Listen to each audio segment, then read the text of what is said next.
내일이면 고 김대중 대통령님의 서거 9주기를 맞이합니다. 9년 전 우리는 두 분의 대통령님을 잃고 8년이 지나서야 다시 집권을 할 수 있었습니다. 우리 당만의 힘으로는 턱없이 부족했고 국민 여러분께서 촛불 들고 앞선 길이었기 때문에 가능했던 것이었습니다.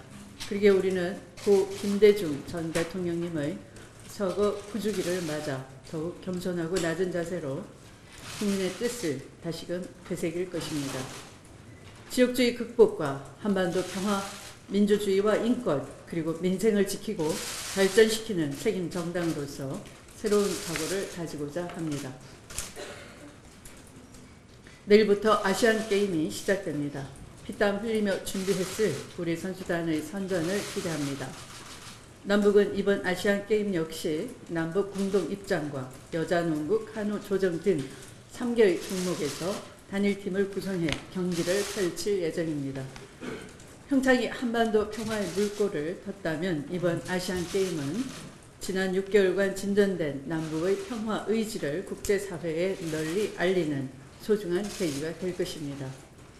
9월 정상회담을 앞둔 문재인 대통령도 8.15 광복절 경축사를 통해 아시안게임과 같은 남북 간 교류는 북미 관계를 풀면서 비핵화 종전선언 평화협정으로 나아가는 소중한 동력이 될 것이라 강조했습니다. 동시에 통일경제특구, 동아시아 철도 공동체 등 한반도 평화를 위한 중장기적인 비전을 밝혔습니다. 더불어민주당 역시 문재인 대통령과 함께 평화가 경제로, 민생으로 이어갈 수 있도록 최선을 다하겠습니다. 또 반가운 것은 어제 대통령과 여야 원내대표 간 회동에서 한반도 평화를 위해 여야가 초당적으로 협력과 협치를 약속했다는 것입니다. 조속한 시일 내에 판문점 선언, 국회 비준 동의안 처리가 이루어져 한반도 평화의 시대에 여야가 함께 하길 바랍니다. 특검이 김경수 지사에 대해 구속영장을 청구했습니다. 누가 보더라도 정치특검을 면피용 청구라 하겠습니다. 아시다시피 김 지사는 이번 사건에 대해 특검을 가장 먼저 요청한 당사자입니다. 스스로 여러 차례 당당하게 수사를 자청했었고 2차례의 특검 소환에 응해 무려 40여 시간에 가까운 마라톤 수사에 성실하게 임했습니다. 증거인멸과 도저히 우려가 전혀 없고 또한 그동안 성실하게 특검의 수사에 협조한 김 지사에 대해 무리하게 구속영장을 청구한 것은 이번 사건을 드루킹 사건이 아니라 김경수 사건으로 엮고자 하는 정치적 의도가 다분하다 하겠습니다. 우리 당은 특검이 보인 여러 불법적인 행태와 관행에 대해 분명하게 그 책임을 물을 것입니다. 법원은 특검의 구속영장 청구에 대해 오로지 헌법과 법률, 양심에 따라 공정하게 판단해 줄 것을 기대합니다. 양승태 대법원이 저지른 또 하나의 사법농단이 드러났습니다.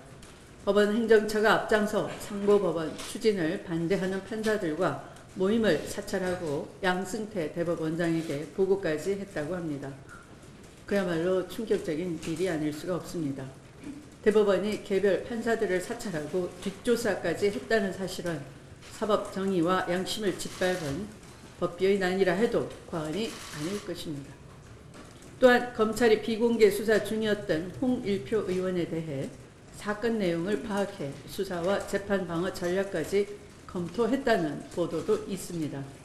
다행히도 이런 사실이 알려진 후에 있었던 어제의 1심에서 홍일표 의원은 의원직 상실형을 받았지만 만약 이런 사실이 드러나지 않았다면 그 결과는 장담하기 어려웠을 것입니다. 각종 재판 거래 의혹에 더해 개별 판사들에 대한 불법 사찰, 특정 정치인에 대한 봐주기식 재판 의혹에 대해 이제 양승태 전 대법원장은 진실을 고백해야 할 때입니다. 스스로 삼권 분립의 대전제를 허물고 국민과 헌법이 위임한 사법권을 남용하여 자신들의 범죄를 덮으려 한다면 더더욱 큰 국민적 분노에 직면하게 될 것입니다. 우리 당은 사법적폐 청산을 위해 양승태 대법원을 반드시 법의 심판대에 세워낼 것입니다. 말씀을 마치겠습니다.